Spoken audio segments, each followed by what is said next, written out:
At the Cape Town Boat Show, we take in South African-built yachts making waves in international waters, and Zac Efron's new film marks an interesting move in his already rocketing career. That's right after this.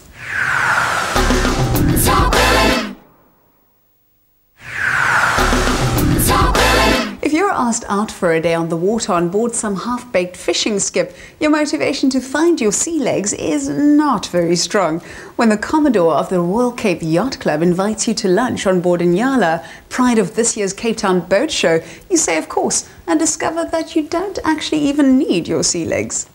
Once the larger vessels had to be viewed in their element, the convention centre did well in packing in the size of craft you need to celebrate the 10th birthday of the nation's biggest boat show. Who actually comes to the boat show? Because I think sometimes people have a perception of boating as elitist. Everybody comes to the boat show. We have boats ranging from 1,000 Rand for a kayak to 40 million Rand for a top-of-the-line Princess, and everything in between.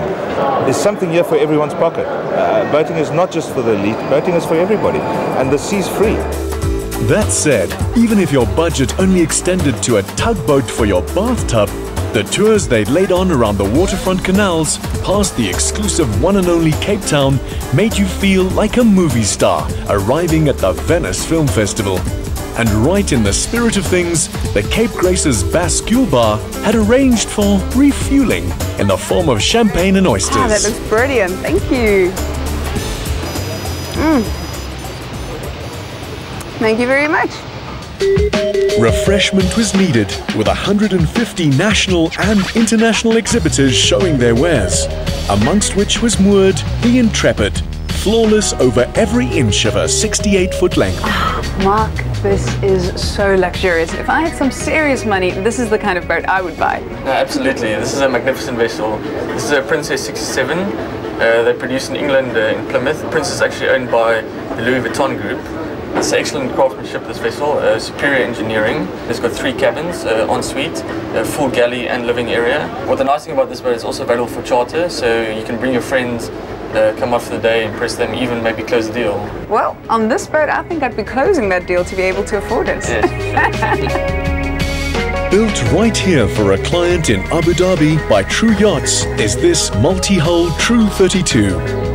Jamaican-raised entrepreneur Derek Thompson is in charge of sales in Europe. The design of this boat is slightly different to the others I've seen, and I've also heard that it's entry-level. Yes, you could say it's entry-level for the lifestyle that's available to you. The boat is probably 3 or 4 times cheaper than some of the larger boats, but what this boat actually provides you is probably the same sort of entertainment space, which is effectively where everybody wants to be. We've made the top bit as a sun lounge where people can go and sunbathe. This is ideal for the Med, the Cape, and the beauty about this boat is that it's actually been designed and built in South Africa, in Atlantis. Joanne had fallen in love with boats and was determined it wasn't to be an unrequited love. Well, instead of actually harbouring a grudge against those who can afford these luxury yachts, I'm going to jump on one of them and experience the best of the boating life. Our skipper was SA yachting legend John Martin, a man who sailed single-handed around the world for South Africa, but who on this day was taking it easy at the helm of a good ship Inala. Amongst other cruises, it's the only private charter licensed to ferry visitors out to Robben Island. John, there seems to be quite a swell out here in the ocean today. Yes, you're unlucky. It's about 4 meters. It's the aftermath of yesterday's gale. But the winds drop, but there's a big swell. Surprisingly, though, I would expect that the boat would be a lot less stable then. Well, you know, there's a fine line between going too fast to get stability and going too slow to lose that stability. And of course, making the passengers seasick. So at the moment, we found a decent speed where we hopefully won't get sick. Okay, great. So eye on the horizon? And fresh air in your face. Fresh air in the face, okay. I'm actually okay.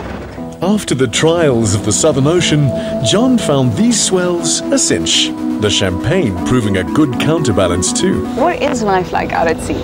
Well, you know, when I was a young man, my father said to me, life at sea is for the birds. And I didn't listen to him. After 35 years of doing this, sometimes he was maybe right. But certainly the sea offers you so many opportunities, the opportunity to chart in these beautiful waters of ours, going down to Robben Island, which is a heritage museum. The sailing we do at Royal Cape Yacht Club, the training of the young people, giving back to development, it's a really fulfilling life. Well, I'll certainly drink to that. to that. Absolutely. Along with John's endlessly good tales of cruises you dream of and races only madmen would enter, our top-billing exclusive aboard the Inala was crowned with a seafood banquet by the Grand Cafe and Beach. It's for these moments that you burn the midnight oil, that lands you the deal, that buys you the boat, and with it, this special kind of freedom.